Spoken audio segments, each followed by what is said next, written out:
A gente começa falando então com a Selma, que está acompanhando a troca de comando na Petrobras. A substituição foi anunciada hoje cedo, mas o novo presidente é interino, significa que ainda não é definitivo, né? Bom, houve repercussão dessa troca no Congresso. A Selma já adiantou agora para a gente, há pouco para a gente, e conta tudo a partir de agora. E Selma, boa noite para você. Oi, Paulo, Catiúcia, boa noite a vocês, a todos. Pois é, o presidente da Câmara, Arthur Lira, comentou a saída de José Mauro Coelho nas redes sociais, né?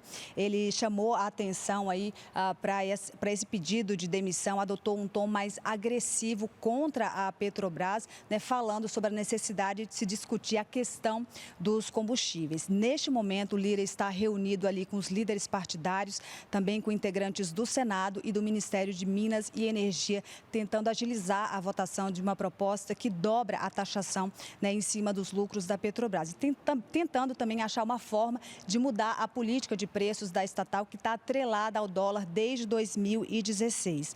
O Palácio do Planalto não se manifestou publicamente sobre esse pedido de demissão, mas desde o mês passado já havia decidido trocar aí o presidente da estatal. E na ocasião indicou para o cargo o atual secretário de Desburocratização do Ministério da Economia, Caio Mário Paes de Andrade. Essa indicação ainda está em análise, né? E, por enquanto, quem fica no cargo interinamente é o diretor executivo de exploração e produção da companhia, Fernando Borges. Os detalhes a gente acompanha agora na reportagem. José Mauro Coelho ficou no cargo por pouco mais de 2 meses.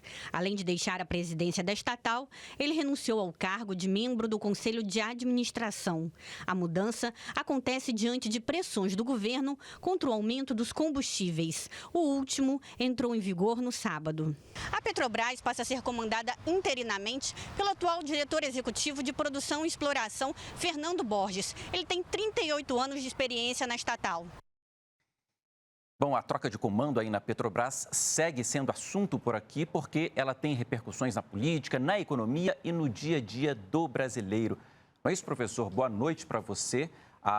Essa troca aí, né? A Selma comentava há pouco, essa troca aí na política da Petrobras tem sido muito cobrada pelo Congresso, pelo Executivo, por governadores, inclusive. Agora, não é fácil de tirar isso do papel, né? Uma política que existe desde 2016, você explicou ela para a gente aqui na semana passada, mas fala mais sobre essa política, professor. O que é essa política de seguir o mercado internacional, essa paridade? Explica para a gente, por favor.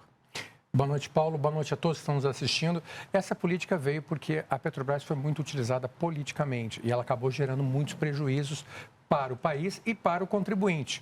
E quando justamente o presidente Temer assumiu, ele queria corrigir a política de preço adotada até então, e ele queria uma nova política de preço. E aí, então, ele chama o Pedro Parente, que assume a presidência da estatal, e eles lançam a chamada PPI. Nós temos uma arte sobre isso, não é verdade? Já vai rodar aqui agora, professor, para nos ajudar aqui a entender, então. Ela é conhecida... 2016 é quando começa. Exatamente. Ela é conhecida como preço de paridade de importação, ou alguns também se referem a ela...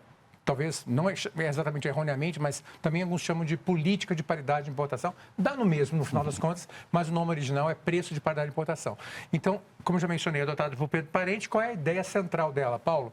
Que você tem que usar como preço final do produto o custo do combustível no exterior, no mercado internacional, o custo da logística, ou seja, transporte, armazenamento, o que for necessário para o produto chegue até aqui, e uma margem de lucro dita como razoável para estimular a operadora a manter as suas atividades.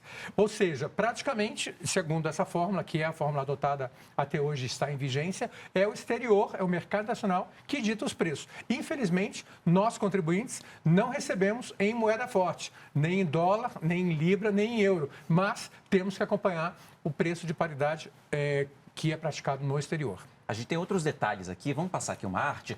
Você separou mais informações aqui para a gente, professor. Então, tem aquele começo, 2016, Pedro Parente, aqueles fatores então, que compõem o preço e aqui também a influência. Outros fatores influenciam, não é isso? Então, na verdade, vamos dizer assim, os grandes fatores, vamos falar dessa forma, né? O que realmente acaba influenciando esse preço no final das contas, no final do dia, como dizem os americanos? É a questão do preço do barril nos grandes mercados nacionais, aí leia-se Texas e Londres, que é o Brent, que é o que nós praticamos mais, e também, já que a gente compra nesses mercados nacionais, as moedas internacionais, ou seja, basicamente, para dar nome aos bois, o dólar, né, que é a moeda principal utilizada também nesse mercado. apesar de ser em Londres. Então, se houver uma variação em dólar, acaba afetando também o preço final. Então, esses dois fatores em conjunto, a variação da moeda, no caso, a mais usada, o dólar, e a cotação do barril do petróleo nos mercados nacionais, acaba nos afetando diretamente a nós como contribuintes, né? E nós não podemos fazer nada a esse respeito. Por isso que, como você colocou muito bem, o Congresso, né, a Câmara, o Senado, o próprio Poder Executivo também, querem mudar essa política de paridade, né? Agora, usando, né, uma paráfrase, né? Que é esse preço de paridade de importação que foi adotado no governo Temer. Agora, qual que é a sua avaliação, professor? A política está aí desde 2016, já tem 6 anos, chegou a hora de mudar?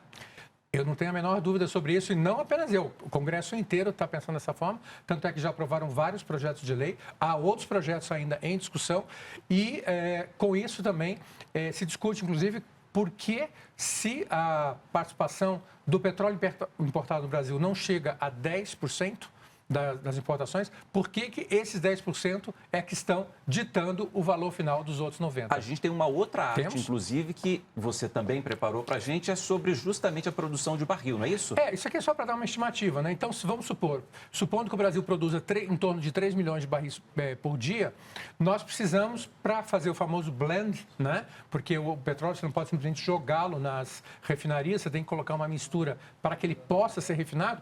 Então, vamos supor que você precisa de 7% até 10%. Ora, esses 7% a 10% são componente importado.